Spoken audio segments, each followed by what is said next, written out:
Hey, welcome back. Hope you're doing well. Andy here from Drive Steady, and in this video I'm reviewing the 991.2 Porsche 911 Turbo S.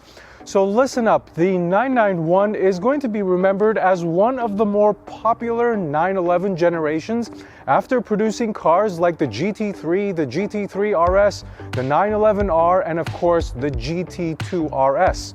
But lost in the shuffle of all of those GT cars is this, the non-GT top-of-the-line Turbo S, a car that's been described to me as a boring 911 with supercar performance.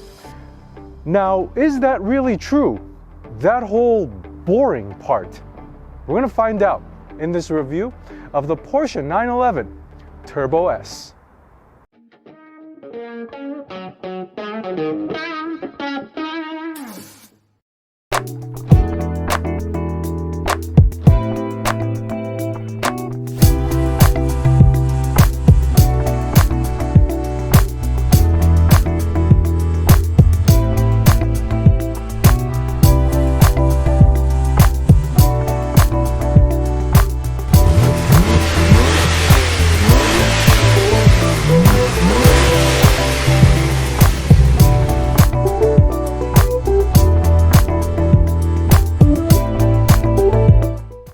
Alright, so let's start the review off with a thank you to Keys Mercedes for allowing me to review this 911 Turbo S today. If you happen to be interested in this car or any other new or certified pre-owned Mercedes, give them a call. I've left their information in the description below. Now, the 991.2 Turbo S. I remember when the 991 came out, I thought it was absolutely gorgeous.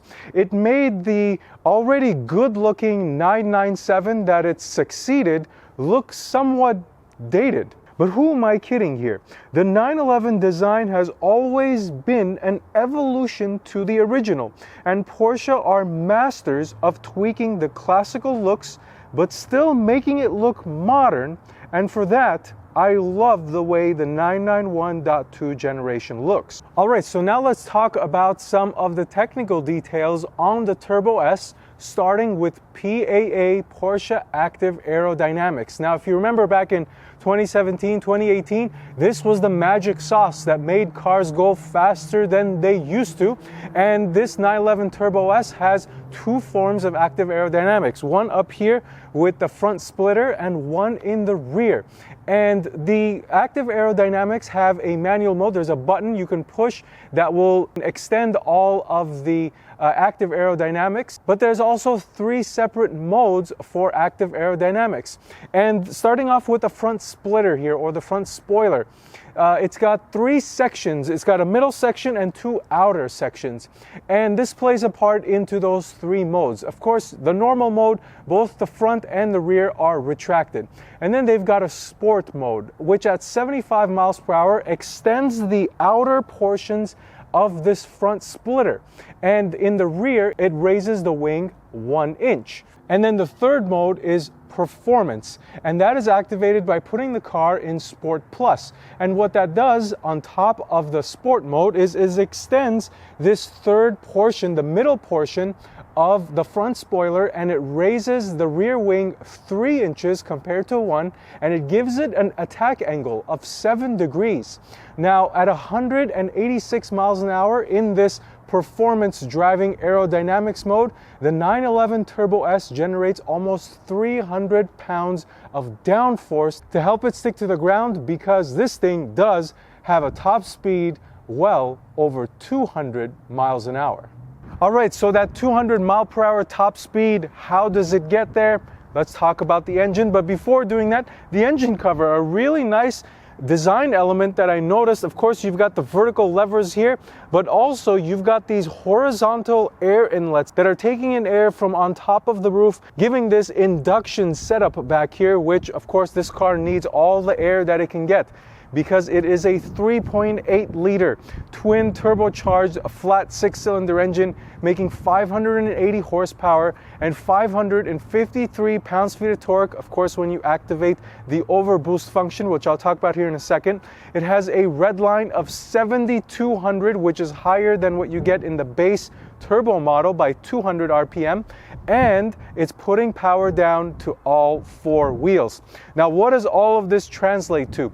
0 to 60 in 2.8 seconds. So this is in that 2-second range, which is absolutely fast, even when you consider 2022 standards, and this being a car that's 5 years old already, and that top speed, 205 miles an hour. Now, I know a lot of people care about top speed because it's not really accessible on a day-to-day basis, but anytime you get a car that goes over 200 miles an hour, that is a pretty remarkable achievement.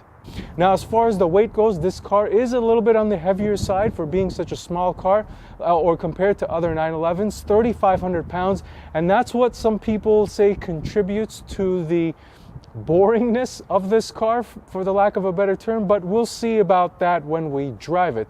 Putting that aside, I'm standing next to the exhaust, so let's take a listen to what this thing sounds like.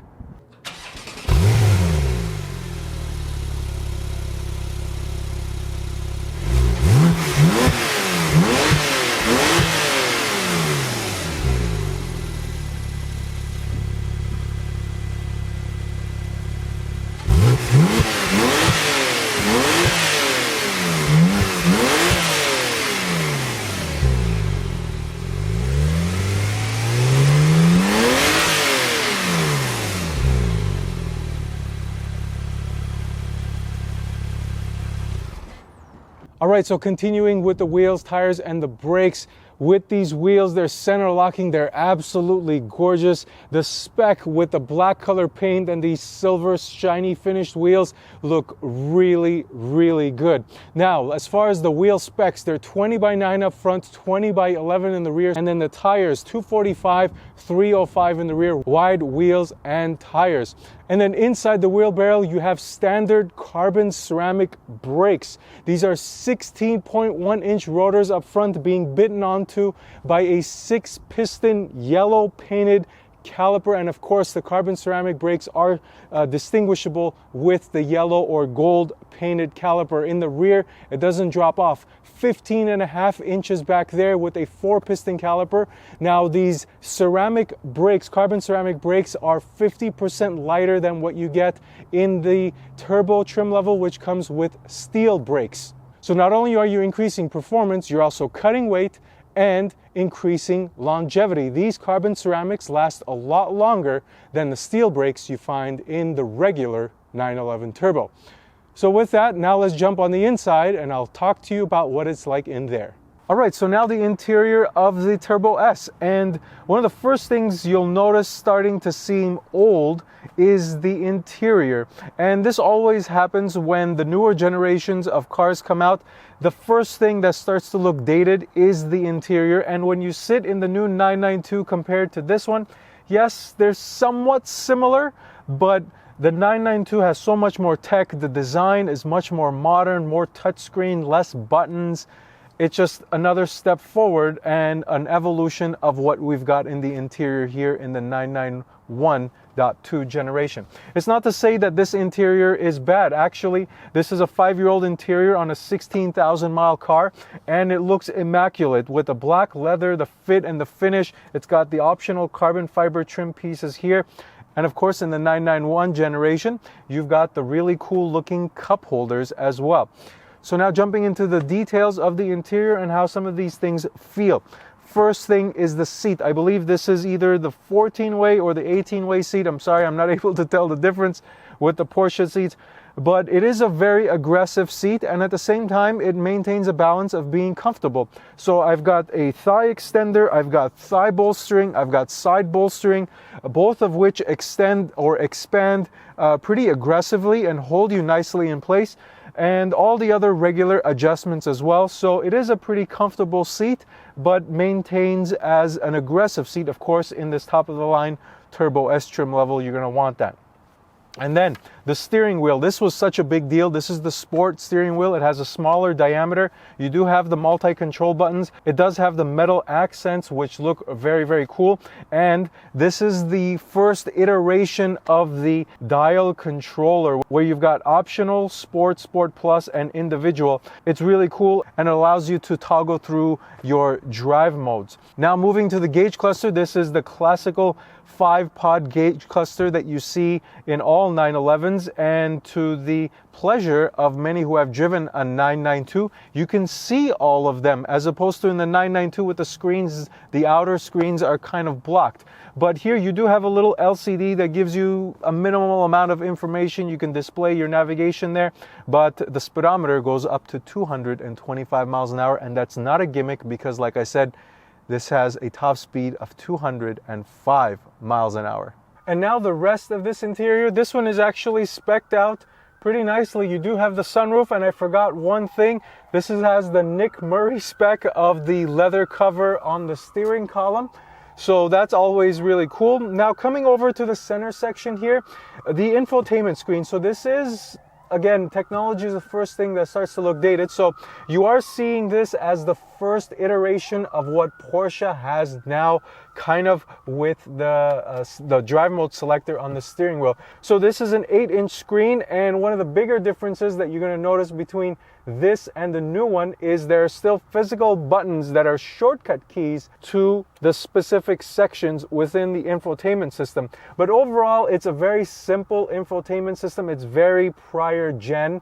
It isn't very deep as far as menus go. The responsiveness is pretty good. When I go into the map, it responds very quickly to my inputs. But overall, the graphics are definitely prior generation. And then you come down to the rest of the interior, and it can just simply be described as simple, because you've got physical buttons for everything. The PDK is a nice large lever, as opposed to now it's this little shaver looking thing.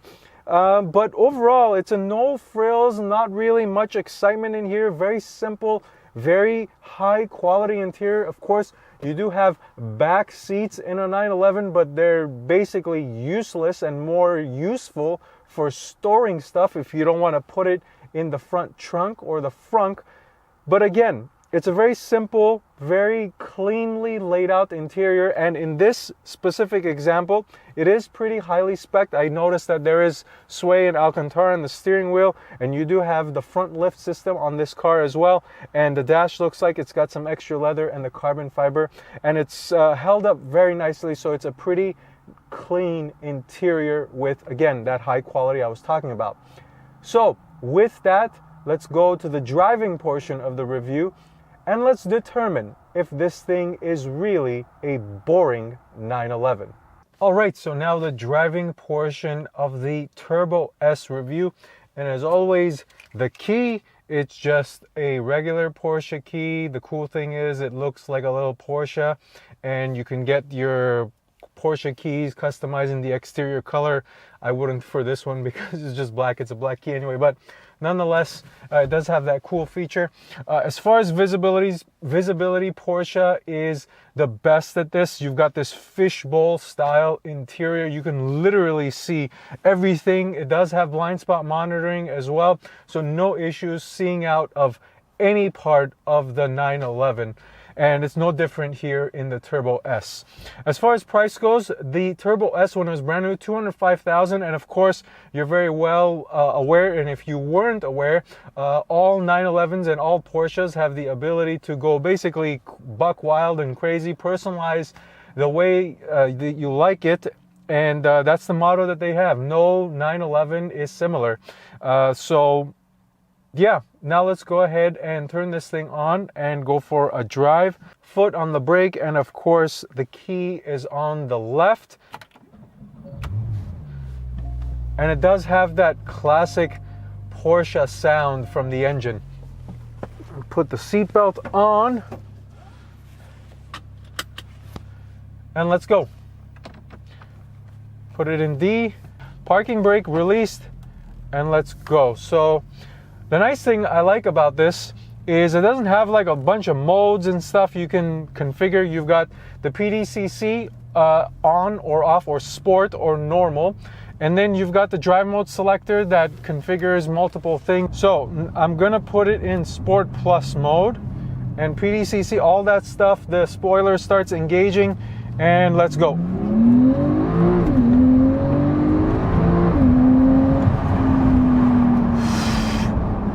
This car is unbelievably fast. Wow. Jeez. I'm almost taken aback here for a second, so I'm going to need a minute to calm down, but no time for that. I've got another stretch in front of me.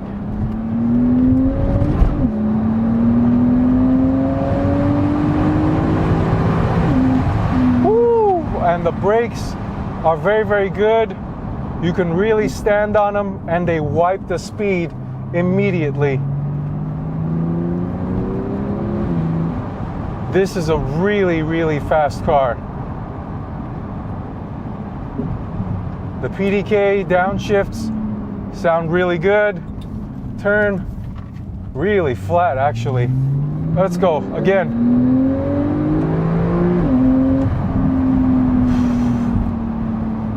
Let me tell you one thing. This car is not boring, definitely, with regards to speed. It is extremely fast.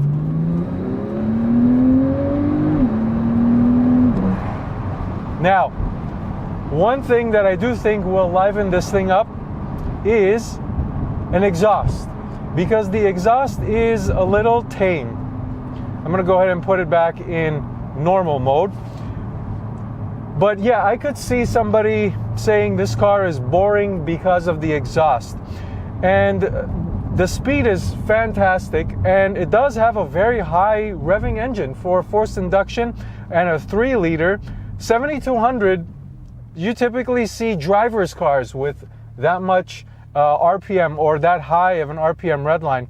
So I personally would not say that this is boring as far as the driving experience whatsoever, because the speed sensation, it really takes you away. And I think that that's the one thing. The exhaust is what will make it seem a lot more alive. Otherwise, the 911, a lot of people think, or the Turbo S, a lot of people think is boring because it's a really good daily driver. And I have to admit, it really is comfortable in here. I would say this is on par with the Cabriolet that I drove, the base Carrera Cabriolet. Even though this does have the PDCC, and when you enable PDCC in the sport mode, it does get significantly stiffer. I can absolutely feel the difference when I am in PDCC sport mode. As far as the steering feel goes, I do feel that it is very direct. It doesn't have any deadness. The steering is well weighted. It's not one of those artificially heavy steering wheels, which I really don't like. So that's also good. The brakes, like I said, the carbon ceramics really wipe out the speed very, very quickly. And I'm gonna be able to get another straight here. So put it in first. I'm not gonna use launch control. I'm just gonna mash it. And you can feel it dig. Oof. And it really takes off. There is a little inclination of lag, but it immediately disappears and you are just flying away. You can feel the all-wheel drive digging into the ground and pulling you away. So, overall thoughts, this is a really nice car, and for a car that's 5 years old, it does not drive that way. It feels modern. The power delivery is very good. It does feel more linear than the Carrera 4S that I drove. That had more of a shove, and that has like 140 less horsepower than this. But nonetheless, this does have a pretty decent power delivery as far as the linearness, and the daily drivability is very good. And I absolutely would disagree with anybody who says that this is a boring car to drive. It is not a boring car to drive. And if it had a manual, which you cannot get, it would just make it even better. further proof, maybe you should get a 997 turbo. I believe those did come with manuals. So, if you have any other questions about this car, feel free to send me a comment in the description below or on Instagram at DriveSteady. And remember, if you are interested in this car or any other Mercedes or any other used car, they've got a bunch of unique cars at Keys Mercedes outside of just this Porsche and Mercedes cars. So give them a call. Again, their information is in the description below. Otherwise, thank you for watching this video. Until next time, drive steady.